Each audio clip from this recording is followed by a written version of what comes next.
Hello अस्सलाम वालेकुम दोस्तों। तो यार क्या हाल है। आज की इस वीडियो में हम बात करेंगे development of generally accepted accounting principles. ठीक है, ये गैप बेसिकली एक अकाउंटिंग प्रिंसिपल्स हैं जो कि यूएस में चलते हैं। ठीक है, और बाकी जो अदर कंट्रीज़ हैं वहाँ पर आईफर्स चलते हैं, इंटरनेशनल फाइनेंशियल रिपोर्टिंग स्टैंडर्ड्स। ठीक है, तो आज हम बात करेंगे कि ये जो जनरली एक्सेप्टेड अकाउंटिंग प्रिंसिपल्स हैं ये कब डेवलप हुए और कैसे डेवलप हुए। ठीक है, अब देखो इनका जो फॉर्मल प्रोसेस है ना बनने का, वो स्टार्ट हुआ हमारे सिक्योरिटी एक्ट 1933 से। ठीक है, अब इस सिक्योरिटी एक्ट से पहले जो है हमारी न्यूयॉर्क स्टॉक एक्सचेंज जो है इनको मिनिमम रिक्वायरमेंट्स देती थी कि भाई आपने ये चीज़ें जो है वो डिस्क्लोज़ करनी है अपनी फाइनेंशियल अपने इन्वेस्टर्स को। ठीक है, ये चीज़ें आप अपने अपने फाइनेंस के बारे में ये चीज़ें डिस्क्लोज़ करनी है अपने इन्वेस्टर्स को। ठीक है, और ये सिर्फ उन कंपनीज़ के लिए होता था जिनका ये जो शेयर्स हैं वो लिस्टेड होते थे न्यूयॉर्क स्टॉक एक्सचेंज पे। फिर क्या हुआ, फिर जो है वो स्टॉक मार्केट क्रैश कर गई 1929 में। ठीक है, स्टॉक मार्केट क्रैश इन 1929। ठीक है, अब इसका रीज़न सबने ये निकाला कि भाई इन्वेस्टर्स के पास जो है वो फाइनेंशियल रिपोर्टिंग नहीं होती है प्रॉपरली। ठीक है, यानी कि उनको उनकी कंपनीज के फाइनेंसेस के बारे में इतना ज़्यादा पता नहीं होता है, जिसकी वजह से वो जो है इन्वेस्टमेंट आगे पीछे कर लेते हैं और फिर क्या कहते हैं और फिर वो जो है लॉस उन्हें बर्दाश्त करना पड़ता है। ठीक है, तो फिर ये सिक्योरिटी एक्सचेंज एक्ट आया। ठीक है, सिक्योरिटी एक्सचेंज एक्ट आया ताकि इन्वेस्टर्स को जो है वो प्रोटेक्ट किया जाए और जो बड़ी कंपनी से वो इन्वेस्टर्स को अब्यूज़ ना कर सकें। ठीक है, अब हम बात करेंगे सिक्योरिटी एक्सचेंज कमीशन की। अब जो सिक्योरिटी एक्ट आया था 1934 में, उसका काम था कि स्टॉक मार्केट में जो ट्रेडिंग होती है, न्यूयॉर्क स्टॉक मार्केट में जो ट्रेडिंग होती है उसको रेगुलेट किया जाए। ठीक है, और इसी अथॉरिटी के अंडर मतलब इस चीज़ को इम्प्लीमेंट करने के लिए एक अथॉरिटी क्रिएट की गई जिसका नाम है सिक्योरिटी एक्सचेंज कमीशन, SEC। ठीक है, अब SEC को जो है ये भी काम सौंपा गया कि वो गैप की डिटर्मिनेशन करें या गैप के प्रिंसिपल्स क्रिएट करें, मगर SEC के पास इतना मतलब इतनी प्रोफेशनलिटी नहीं थी कि वो ये काम कर सके, तो जिसकी वजह से SEC ने ये काम जो है वो प्राइवेट और पब्लिक सेक्टर को थमा दिया। ठीक है, अब SEC जो आज की मतलब इस दुनिया मतलब आज की करंट एरा में जो काम करती है वो है कि वो रेगुलेशन SX प्रोवाइड करती है। ठीक है, और FRR प्रोवाइड करती है। ठीक है, फाइनेंशियल रिपोर्टिंग रिलीज। अब रेगुलेशन SX जो है वो primary formal financial disclosure requirements बताता है कि भाई प्राइमरी क्या क्या डिस्क्लोजर रिक्वायरमेंट्स होंगी, कि क्या क्या उनको अपनी फाइनेंसेस में क्या क्या चीज़ें उनको ज़रूर बतानी है। ठीक है, प्राइमरी यानी कि नेसेसरी, और फाइनेंशियल रिपोर्टिंग रिलीज जो है वो ये फाइनेंशियल रिपोर्टिंग्स की रिक्वायरमेंट्स बताते हैं कि आपने फाइनेंशियल रिपोर्टिंग करते हुए क्या क्या रिक्वायरमेंट्स होंगी या क्या क्या रिक्वायरमेंट्स आपने फॉलो करनी है। ठीक है, अब आज ये जो गैप एग्जिस्ट करता है वो कई सालों पहले ये प्राइवेट और पब्लिक कंपनीज़ की मिस्टेक्स से बना था। ठीक है, यानी कि उनको जब भी कोई अकाउंटिंग में मिस्टेक्स करते या प्रॉब्लम करते तो जो है गैप जो है एक नया प्रिंसिपल गैप में एडअप हो जाता उस मिस्टेक को सॉल्व करने के बाद। ठीक है, अब ये जो प्राइवेट और पब्लिक कंपनी जो हम कह रहे हैं, यानी कि जो SEC ने एक पब्लिक कंपनी जो कि क्रिएट की जो ये सब कुछ संभाले और ये अकाउंटिंग प्रिंसिपल्स बनाए, उसका नाम था American institute of certified chartered accountant, sorry public accountant, ये American institute of certified public accountant AICPA। अब AICPA दो कमेटी बनाई। ठीक है, they made two committee on one committee is on accounting procedures और other committee is on accounting terminologies. ठीक है, अब इन दोनों कमेटीज़ ने मिलकर 15 बुलेटिन्स दिए। ठीक है, 15 अकाउंटिंग बुलेटिन्स दिए जिसमें मतलब डिफरेंट इश्यूज़ के सॉल्यूशंस मौजूद थे। अब ये लोग क्या करते थे, ये लोग जो है वो प्रॉब्लम बाय प्रॉब्लम अप्रोच से चलते थे। ठीक है, जिसको हम कहते हैं बुश फायर अप्रोच। ठीक है, ये उसी वक्त उस इशू को सॉल्व करते थे जब कोई प्रॉब्लम होती थी। ठीक है, अब इन्होंने ये जो है वो मतलब इन्होंने काफ़ी कोशिश वगैरह की, लेकिन फिर भी ये लोग पार्शली सक्सेसफुल रहे गैप को क्रिएट करने में। ठीक है। और उनके जो ये 15 बुलेटिन्स और जो भी इन्होंने मटेरियल प्रोवाइड किया, ये अभी भी गैप का हिस्सा है अनटिल अनलेस ये रिप्लेस ना किया जाए। फिर ये जो है वो रिप्लेस कर दिए गए by accounting principle board and accounting research division, AICP ने इनको रिप्लेस कर दिया किनसे, अकाउंटिंग APB से और ARD से, ठीक है। अब इससे पहले जो दो कमेटी आई थी ये 1939 से लेकर 1959 तक चली। इसके बाद ये दोनों रिप्लेस कर दी गई by accounting principle board and accounting research division से। अब इसमें ये जो अकाउंटिंग रिसर्च डिवीजन है, इसका काम था कि इनको एड प्रोवाइड करें या इनकी हेल्प करें अकाउंटिंग प्रिंसिपल्स को क्रिएट करने में, ठीक है। तो ये बेसिकली रिसर्च का काम करते थे और रिसर्च करके इनको प्रोवाइड करते थे, फिर ये अप्रूव करते थे कि भाई हाँ ये प्रिंसिपल बनना चाहिए या नहीं बनना चाहिए। पहले जो कमेटी आई थी ये चलती थी प्रॉब्लम अप्रोच से, लेकिन ये चलती है अपने ओपिनियन बेसिस पे, ठीक है। यानी कि ये लोग ओपिनियंस देते थे अपने अकाउंटिंग प्रॉब्लम्स या उनकी इश्यूज़ पे, जो भी इश्यूज़ वगैरह आ रहे होते थे, ठीक है। और ये लोग रिसर्च बेसिस पे चलते थे, ये लोग रिसर्च करते थे उनकी पहले, ठीक है। मगर ये भी सक्सेसफुल ना रह सके गैप को क्रिएट करने में, और 1973 में ये लोग डिसमिस हो गए, ठीक है। APB और ARD, ठीक है, accounting principle board and accounting research division, ठीक है। इन लोगों ने 31 ओपिनियंस दिए, 4 स्टेटमेंट्स दी और 14 अकाउंटिंग रिसर्च स्टडीज़ की, जो कि अभी भी गैप में शामिल है अनटिल अनलेस वो जो है रिप्लेस ना हो जाए किसी और स्टडीज़ से, ठीक है। तो अब AICPA जो है वो माहिर है क्या करने में, रिप्लेस करने में चीज़ों को, ठीक है। तो उन्होंने ऐसा ही किया। अब AICP ने जो है वो क्या किया कि बहुत बड़ी बड़ी ऑर्गेनाइजेशन से लोग बुलाए, ठीक है। अब इन ऑर्गेनाइजेशन में शुमार है the financial executive institute of management accounting and the financial analysis, federation of American accounting association, the security industry association and 3 non profit organisation, ठीक है। 3 नॉन प्रॉफिट ऑर्गेनाइजेशन से भी उन लोगों ने अकाउंटेंट्स बुलाए, ठीक है। तो इन बड़ी बड़ी ऑर्गेनाइजेशन से उन्होंने अकाउंटेंट बुलाए और उन सब की जो है वो एक ग्रुप क्रिएट कर दिया, ठीक है। उस ग्रुप को हम कहते हैं फाइनेंशियल अकाउंटिंग फाउंडेशन, ठीक है। अब ये जो ग्रुप बन गया फाइनेंशियल अकाउंटिंग फाउंडेशन का, इनका काम था कि 2 और ग्रुप बनाना, ठीक है, या 2 मेंबर सेलेक्ट करना है ग्रुप में से, ठीक है। अब 2 और ग्रुप जो बनने थे वो थे financial accounting standard advisory council और दूसरा था FASB, financial accounting standard board, ठीक है। अब financial accounting standard advisory councils में जो है वो 30 मेंबर्स थे, ठीक है, जिनका काम था कि वो एडवाइस प्रोवाइड करें एडवाइस प्रोवाइड करें किसको, FASB को, अकाउंटिंग प्रिंसिपल्स बनाने के लिए, ठीक है। FASB के अंदर जो है वो 7 मेंबर्स थे जो कि डिसाइड करते हैं कि वेदर ये प्रिंसिपल जो है वो बनना चाहिए या नहीं बनना चाहिए, ठीक है। सो यहाँ तक हमें ये पता चलता है कि FASB जो है फाइनेंशियल अकाउंटिंग स्टैंडर्ड बोर्ड यहाँ पे क्रिएट हो गई और उसको क्रिएट किसने किया, FAF फाइनेंशियल अकाउंटिंग फाउंडेशन, ठीक है। अब हम बात करेंगे हमारे फाइनेंशियल अकाउंटिंग स्टैंडर्ड बोर्ड की। अब फाइनेंशियल अकाउंटिंग स्टैंडर्ड बोर्ड या FASB ने 4 चीज़ें की, ठीक है। एक तो statement of financial accounting standard provide की, दूसरी इंटरप्रिटेशंस प्रोवाइड किए और तीसरी टेक्निकल बुलेटिन्स प्रोवाइड की इश्यूज़ को सॉल्व करने के लिए, और चौथा स्टेटमेंट ऑफ अकाउंटिंग कॉन्सेप्ट, यानी कि इसने जो है वो कुछ अकाउंटिंग के कॉन्सेप्ट्स दिए जिसको हम कॉन्सेप्चुअल फ्रेमवर्क कहते हैं, ठीक है। अब हम बात करते हैं कि statement of financial accounting standard क्या है। यहाँ पर कुछ स्पेसिफिक जो अकाउंटिंग इश्यूज़ होते थे उनके लिए उन्होंने कुछ स्टेटमेंट दी, ठीक है, स्पेसिफिक अकाउंटिंग इश्यूज़। और दूसरे इंटरप्रिटेशन, यानी कि जो पिछली कितने भी हमारे ओपिनियंस थे, 15 बुलेटिन्स थी, रिसर्चेस थे, उन सब की उन्होंने इंटरप्रिटेशन की, यानी कि उनकी सबकी वजाहत की, ठीक है, कि ये इससे किस तरह मैच होगा, अगर कहीं पे कॉन्फ्लिक्ट आ रहा है तो किस चीज़ को फॉलो करना है, किस चीज़ को नहीं करना है, ये तमाम चीज़ें उन्होंने बताई। फिर उन्होंने टेक्निकल बुलेटिन्स दिए जो कि timely guidance on financial accounting and reporting problems, ठीक है, जो कि टाइमली गाइडलाइंस देते थे हमारे financial accounting and reporting problems पे, ठीक है। अब हम इनकी बात करते हैं हमारे अकाउंटिंग कॉन्सेप्ट्स की, ठीक है। इनके लिए पूरा एक कॉन्सेप्चुअल फ्रेमवर्क आया है, ठीक है, जिसके बारे में हम नेक्स्ट स्लाइड में बात करेंगे।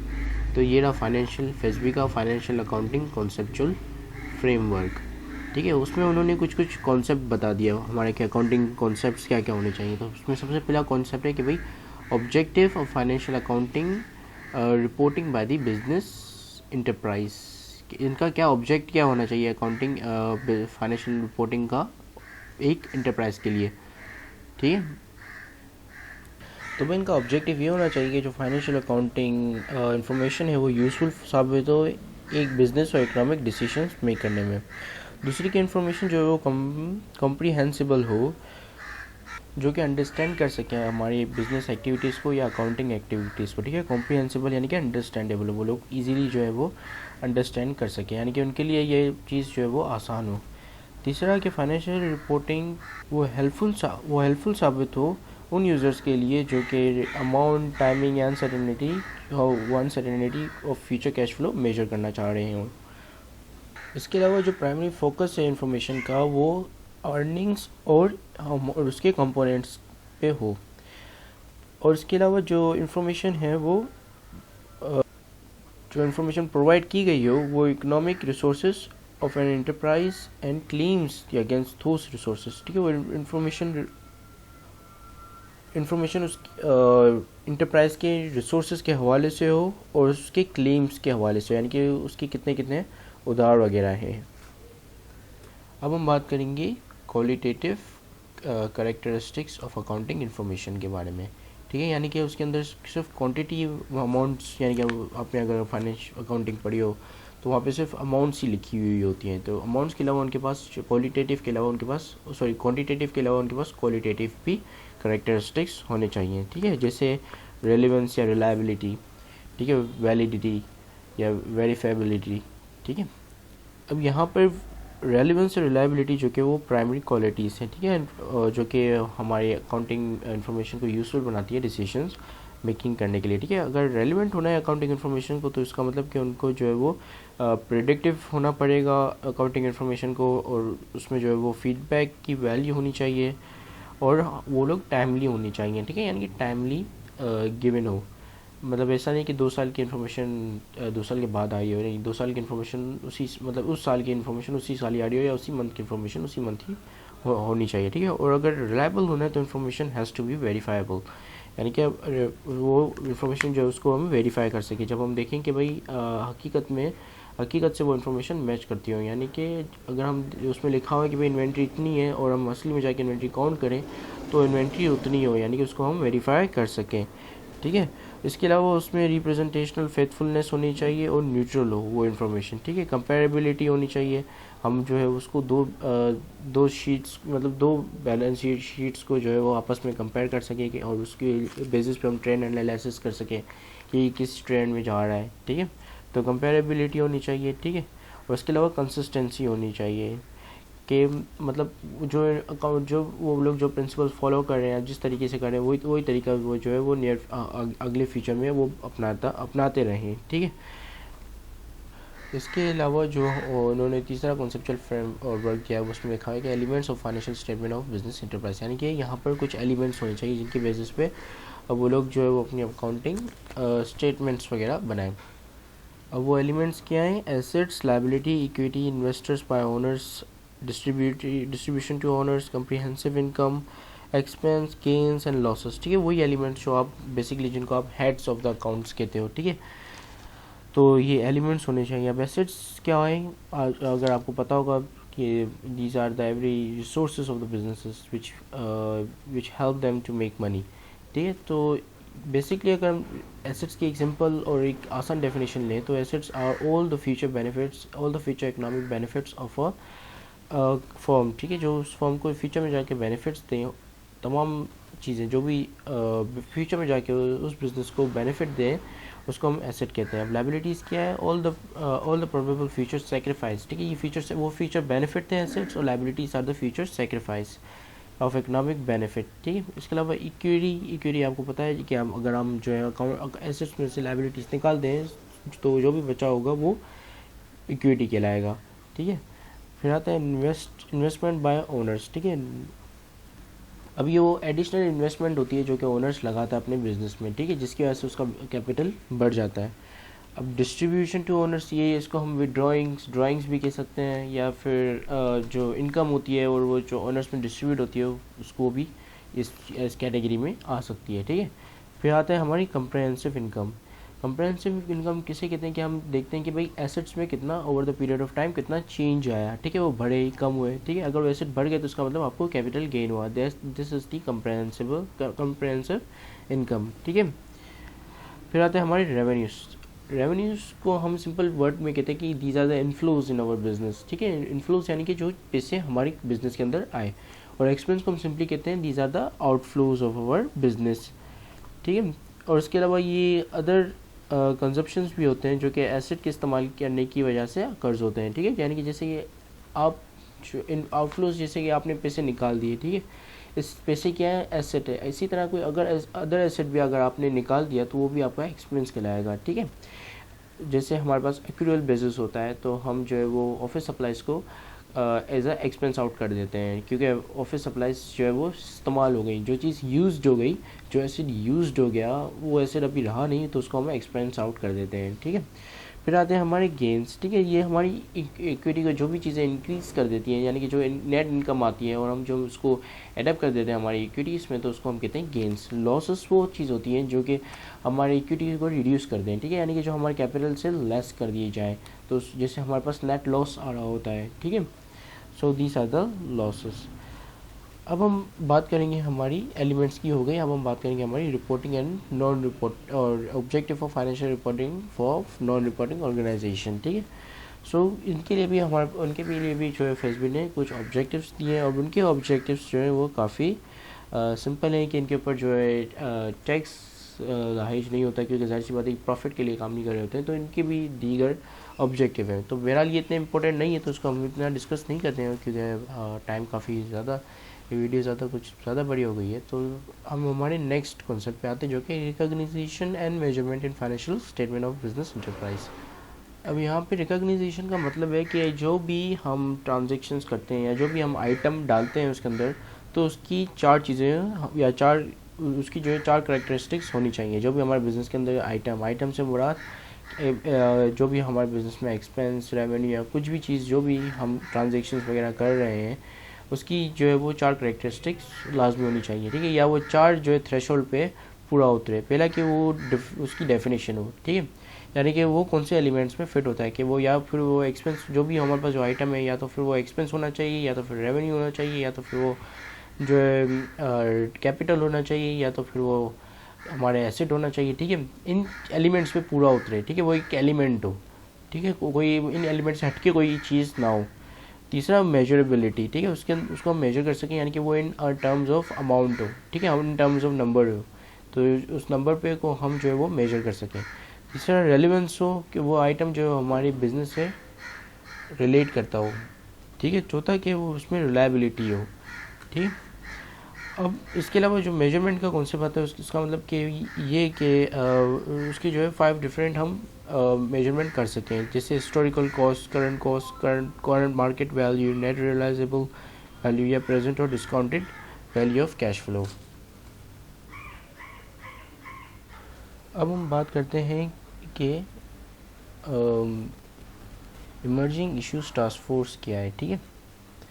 सो क्या हुआ कि अब जब ये गैप के जो प्रिंसिपल्स या फैसबी आ गया था, तो इन्होंने एक टास्क फोर्स बनाई थी, ठीक है, क्योंकि क्या होता था कि जब एक नया वो लोग कोई मतलब फिजिकल ईयर क्लोज करने का वक्त होता था, क्लोजिंग के वक्त जो है वो कोई प्रॉब्लम अराइज हो जाती थी, तो वो लोग जो है कंपनी जो फैसबी से लड़ना शुरू कर देती थी कि भाई ये चीज़ नहीं, ये ऐसे करते हैं हम, और ये जो है इसी तरह ही डिस्क्लोज होता है। और फेसबी भी मना करता था कि भाई ये, वो कहते थे भाई फेसबी से कि भाई ये प्रॉब्लम जो है हमारी इसी वक्त सॉल्व कर दो, क्योंकि हमने जो है अपनी स्टेटमेंट डिस्क्लोज करनी है।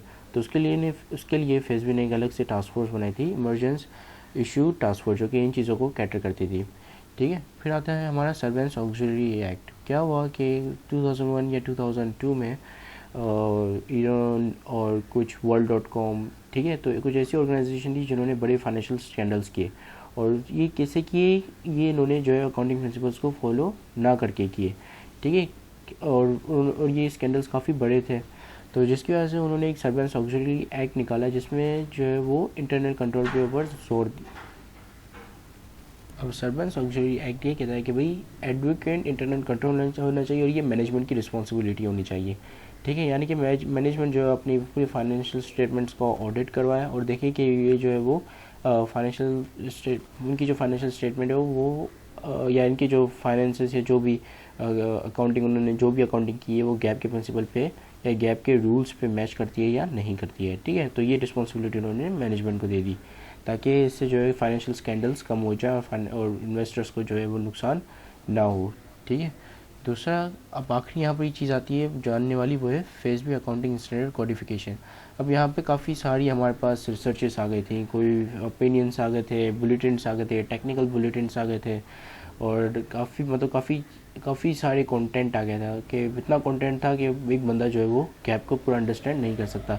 तो उन्होंने ये तमाम चीज़ें और तमाम सोर्सेज को समराइज़ करके एक ही सोर्स बना दी, ठीक है। उसको हम कहते हैं कोडिफिकेशन। तो उन्होंने इन तमाम चीज़ों की कोडिफिकेशन कर दी और फिर एक गैप, और फिर यहाँ पर जो है वो गैप पूरा हो गया, ठीक है। तो ये तो मैंने काफ़ी आपको शॉर्ट में समझाया। Thank you very much for watching this video, और अल्लाह हाफिज़।